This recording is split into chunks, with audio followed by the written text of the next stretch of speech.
मिथले में रहबै।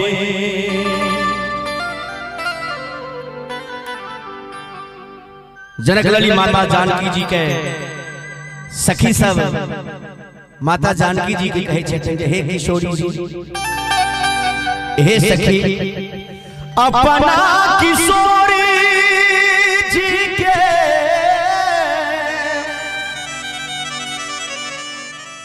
टहला बजैबै हे मिथले में रहबै। हम मिथिले में रहबै, मिथिला छोड़ के दोसर नगर नहीं जेबै। आय माय दाय समस्त मैथिलानी माता जानकी जी की कहे हे मिथिले में रहबै। मनीष भैया, हमारा नहीं चाही चारू धाम, हे मिथिले में रहबै। हमारा नहीं चाही चारू धाम, हे मिथले में रहबै। अपना किशोरी जी के टहला बजैबै, हे मिथले में रहबै। हे मिथले में रहबै। हमारा नहीं चाही चारू धाम, हे मिथले में रहबै।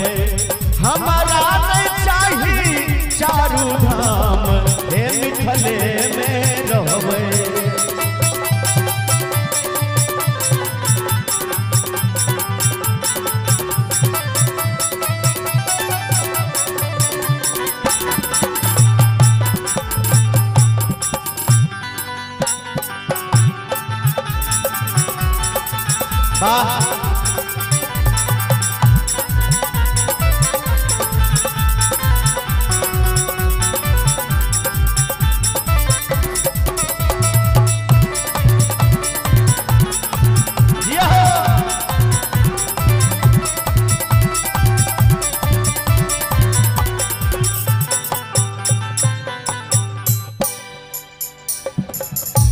साग पात खोटी खोटी जीवन बीतैबै।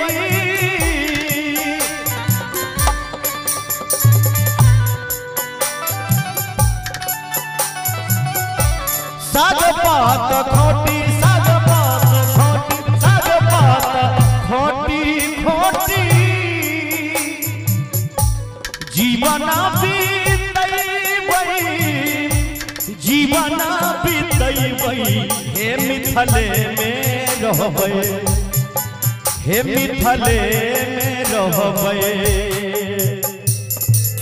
एक बार सब आदमी दुल्हा दुल्हन सरकार के लिए दोनों हाथ ऊपर खाड़ के दियो तो ईमानदारी से बोले सच्चे दरबार की जय हो, मिथिला धाम की जय हो। जदी बाबा अहाँ के जगह नहीं मिले यो, की नाम छी अहाँ के? हम जतन यादव। की कोई छथिन? हम जतन यादव। राम जतन जी तनी फ्रंट में बात दियो, विपिन जी फ्रंट में। साग पात खोटी खोटी जीवन बीतैबै। जीवन बीतैबै, हे मिथले में रहबै। की हाल चाल भगत जी, ठीक छै ने? मामा जी कनी हो ताली दियो ने। बोले मिथिला धाम की जय हो। जो न उठाए हाथ उनको सातों विद्या नाश। जिंदगी का सवाल से उठा, हमारे माँ बहन भी दोनों हाथ उठाएंगे और दोनों हाथ ऊपर खाड़ करके ताली बजाएंगे। जिंदगी के सवाल से उठा लिया सब उठे हाथ। हमारा नहीं चाहिए सुख यारा, हे मिथले में रहबै। हमारा नहीं चाहिए सुख यारा, हे मिथले में रहबै। अपना किशोरी जी के टहला बजैबै, हे मिथले में रहबै। हे मिथले में रहबै।